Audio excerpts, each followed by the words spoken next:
Assalomu alaykum do'stlar. Bugungi sanamiz nechi edi?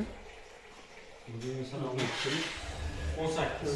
2025-yil 18-iyun kuni Namangan viloyatiga ushbu soatiga 500 litr toza suv ishlab chiqaradigan suv filtrimizni o'rnatdik.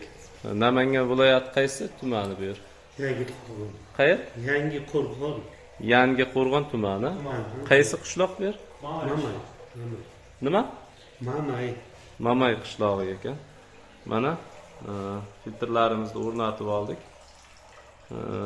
Oqshom kelgandik, hozir ertalabki soatimiz 4:48 da o'rnatib bo'ldik filtrimizni. Do'stlar, kimga mana shunaqa filtrlar kerak bo'ladigan bo'lsa, quyidagi raqamlarga telefon qilib bemalol murojaat qilishlaringiz mumkin.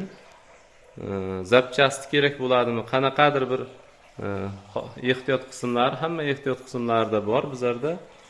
Sammoyka uchun suv filtrlari bor, xonadonlar uchun, teplitsalar uchun, umumiy qilib aytganda sho'r suvni tozalab beradigan suv filtrlarimiz va unga ketadigan ehtiyot qismlar mavjud. Ushbu raqamlarga qo'ng'iroq qilib bemalol ma'lumot olishingiz mumkin. E'tiborlaringiz uchun rahmat.